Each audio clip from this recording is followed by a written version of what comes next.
Oke, sekarang kita bahas skincare overclaim dan skincare berbahaya. Mari kita laporkan. Kalau Anda korbannya, saya sudah bilang dari minggu lalu, laporkan. Sementara ini sudah ada 4 orang yang melapor ke saya. Satu adalah mengaku korban produk A. Ya, dia tinggal di Sumedang. Dia mengaku setiap menyetop atau berhenti memakai produknya langsung mukanya merah-merah.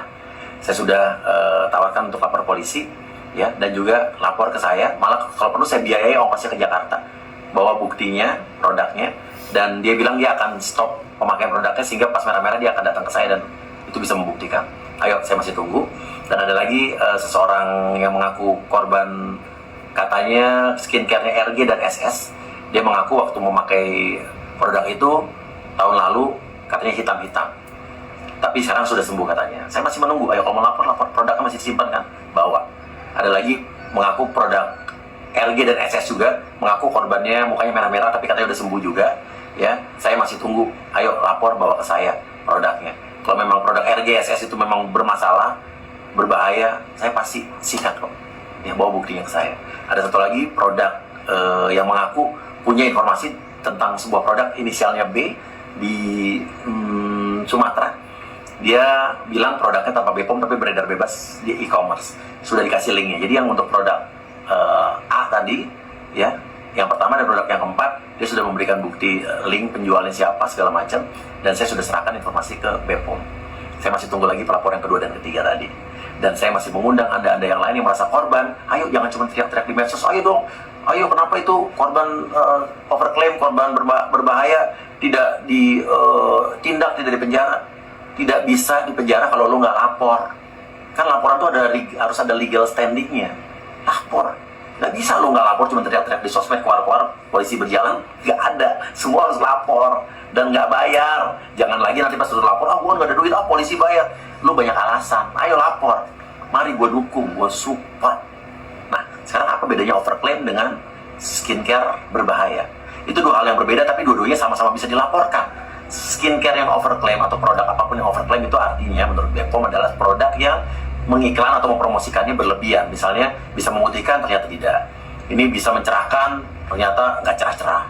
Bisa menguruskan dalam waktu 2 minggu, tidak. Ayo laporin kalau ada yang merasa korban dirugikan, konsumen dirugikan, bisa laporkan Undang-Undang Perlindungan Konsumen. Tapi harus lapor untuk bisa ditindak. Ya, jangan cuma teriak-teriak di sosmed. Kalau Anda juga korban skincare berbahaya, ini macam-macam. Ada yang bermerkuri, ada yang korban skincare, dia mengandung hidrokinon, tapi itu dijual bebas. Harusnya tidak boleh. Hidrokinon itu harus pakai resep dokter. Tidak boleh dijual bebas. Karena banyak nih, ya, produk-produk yang mengandung hidrokinon tapi dijual bebas. Itu kalau ada korbannya, bawa buktinya, laporkan. Kalau perlu memang mukanya pas masih rusak, laporkan, bawa buktinya. Gue support, gue dukung. Mari, gue buka DM Instagram gue, bawa bukti. Tapi jangan cuma katanya-katanya doang. Korbannya langsung. Siapapun pasti gue sikat. Mau siapapun gue sikat selama ada buktinya. Percaya sama gue. Karena tugas gue adalah memang untuk mengawal kasus ini. Apapun yang miring-miring kita sikat. Tidak ada kita tidak bisa menormalisasi satupun kejahatan di muka bumi ini. Setuju? Kasih komen. Yang namanya uji lab atau review atau segala macam itu adalah wewenangnya BPOM, tidak boleh diambil alih. Walaupun apapun yang dikerjakan BPOM memang tidak bisa selalu viral karena dia memang bukan bintang, bukan selebgram. Tapi kan segala sesuatunya bisa dicek di IG-nya atau sosial medianya BPOM sendiri. Kemarin dari BPOM juga mengatakan Doktif tidak boleh sembarangan mereview skincare, produk segala macam. Doktif sih. Berarti itu sebenarnya adalah tugas dari BPOM. Betul. Itu tugas dari BPOM. Berarti semua orang walaupun dia memiliki sertifikat ahli kecantikan atau dokter kecantikan tidak boleh mereview uji lab sendiri, tidak boleh. Sama sekali tidak boleh. Itu ada hukumnya soalnya. Apakah nanti dari BPOM juga akan ada memberikan kayak penyuluhan gitu kayak tidak semua orang bisa mereview skincare, itu adalah tugas BPOM. Semuanya selain BPOM tidak boleh mereview produk UMKM di Indonesia ataupun skincare. Tidak boleh sama sekali. Saya sempat bilang nanti tunggu aja di pengadilan. Saya udah dengar nih, udah lihat semuanya. Bahkan malah justru akhirnya beredar liar di sosial media 2 hari ini. 2 orang tersangka sudah ditahan. Dan menurut saya harusnya bisa menyusul tersangka lainnya. Dan ingat, polisi tidak mungkin menetapkan tersangka kalau tidak ada bukti kuat. Sudah pasti buktinya kuat dan jelas. Nah, Waktu saya mulai mengungkap kasus ini, banyak netizen yang menghujat saya, bilang katanya saya Dewan Pembela Honor, Dewan Pembela skincare bermerkuri. Kapan saya pernah membela skincare bermerkuri itu kapan gitu kan? Gak ada. Dan saya dibilang katanya anggota DPR pembela atau DPR yang tukang nimbrung, dibilang DPR yang gak ada kerjaan. Justru saya kasih tahu nih tugas saya anggota Komisi 9 DPR RI dari fraksi PAN.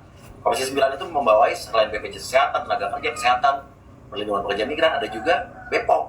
Nah makanya salah satu tupoksi saya ngomong soal BPOM ini berhubungan dengan BPOM skincare ini. Ya itulah tugas saya jalankan, bukan nggak kerja, justru saya kerja. Ya kan?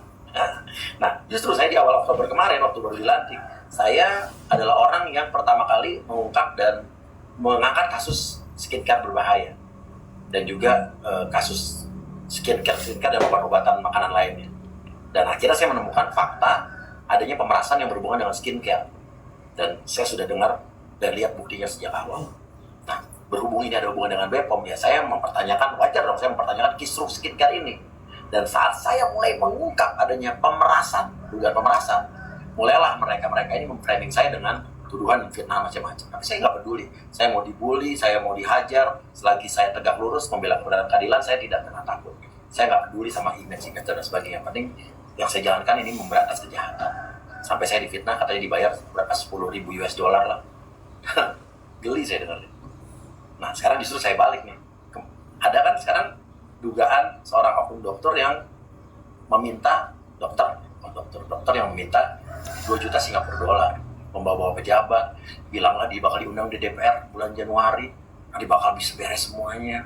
Sudah gitu membawa ada angkatan, tentara, polisi. Aduh, rekaman itu ada 1 jam guys. Ya pasti nanti akan terungkap. Nah, justru siapa yang meras itu siapa? Jangan maling teriak maling, tukang peras teriak peras, ya kan? Nah, jadi udah jelas kan apa yang terjadi selama ini udah jelas. Jadi kalian mudah-mudahan bisa punya akal sehat, logika sehat, terbuka. Oh ternyata ini sebenarnya masalahnya.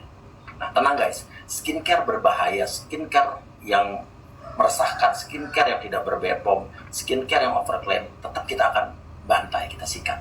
Tapi laporkan, kalau ada korban laporkan, jangan cuma teriak ada korban itu ada korbannya, kata siapa katanya. Kalau ada korbannya buktinya bawa ke saya, ke polisi, ke Bepom, saya kawal. Nah, di posting yang berikutnya saya akan terangkan apa itu sebetulnya skincare overclaim, apa skincare berbahaya. Ini 2 hal yang berbeda, tapi dua-duanya bisa kita laporkan. Jadi selama ini banyak orang yang tergiring overclaim dengan bermerkuri itu sama, beda. Dua-duanya bisa dilaporkan, tapi dengan undang-undang yang berbeda. Nah nanti di posting yang berikutnya lagi saya akan hadirkan juga orang-orang yang sudah melapor ke saya, sudah ada 4 orang. Ya, nanti seperti apa, produk apa saja yang dilaporkan, saya akan kasih tahu. Ya, selamat berbuka puasa.